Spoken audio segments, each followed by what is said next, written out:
I'm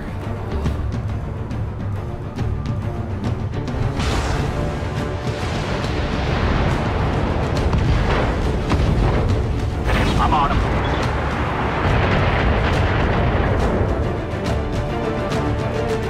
Yes, Commander. Moving to position.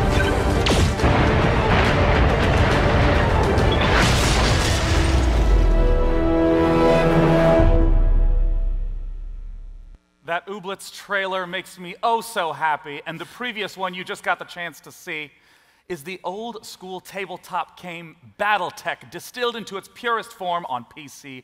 And here to talk about it from Harebrained Schemes is Jordan Wiseman and Mitch Gittleman. Welcome, gentlemen. It's a pleasure to have you up on stage. Thank you very much.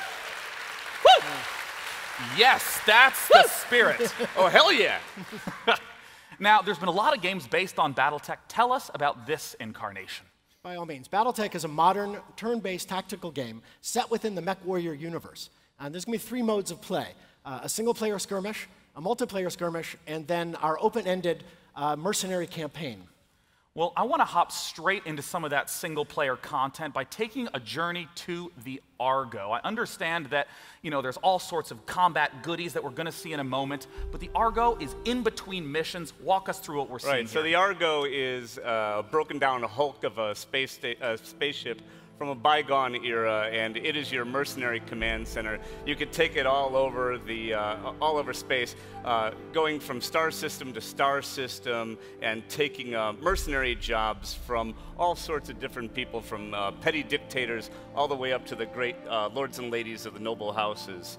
And from there, you can also command your entire mercenary crew. There's Samiri, she's your navigator, and you command her and all of your mech warriors as you take your jobs and upgrade your ship. I'm curious a little bit about the storyline in the single player. Sure. So you're going to see in a few moments Lady Kamea Arano. She's a deposed ruler. Her throne was taken by her uncle, and you are going to jump in and help her regain her throne. Of course. It's been plunged, the whole space has been plunged into a bloody civil war. And these, of course, are the tools of negotiation and diplomacy called battle mechs. And here in the mech bay, which is one of the key components of the Argo, you're able to customize the mechs, adding different weapons, changing out weapons and armor, heat sinks, all that kind of stuff.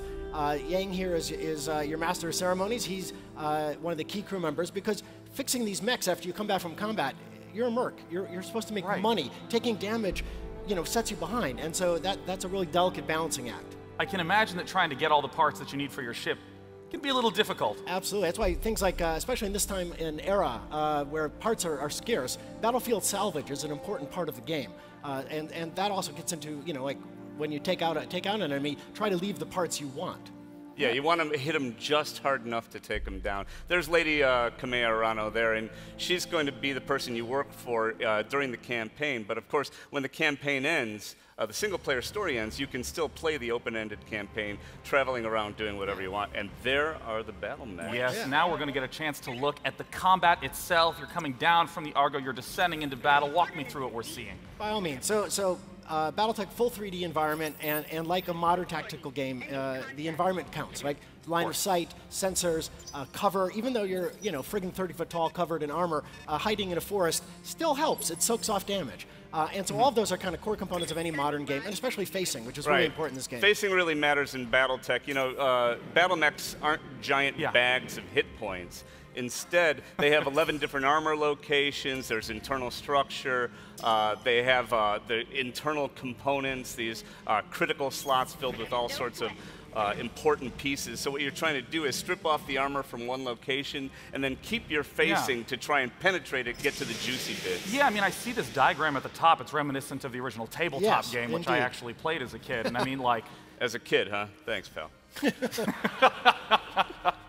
I mean, I understand it's the same sort of idea where damaging the arm disables that weapon, but the mech can keep going. And you keep going on, you blow that arm off, and they lose those weapons. And the back is really juicy and tasty, too.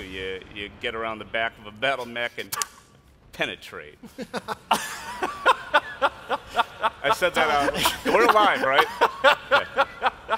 We'll allow it. We'll allow there it. you go. What you just saw there is Melee. One of the things we're really excited about. I mean, mechs were not only weapon systems; they're giant, armored suits, and so going up and being able to slug and kick and just even put a foot through a cockpit or death from above, jump up and slam down on mechs. All that stuff is supported in this game. And you really want to manage your heat too. You're walking. These mechs. The pilots are sitting on a giant nuclear reactor, basically, and so you really want to watch your heat. How much like this your, guy here is your overheating. different weapons do, because if you shut down in combat, you are quite vulnerable.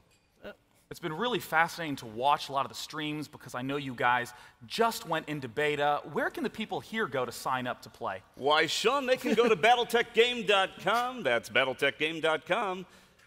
Come find us on battletechgame.com. And if you're interested in a used mech, this is the guy to talk to. That's right. Now, I'd like to state again, battletechgame.com. Thank you guys so much for coming out. Jordan, Mitch, it's been a pleasure. Thank you. Cheers.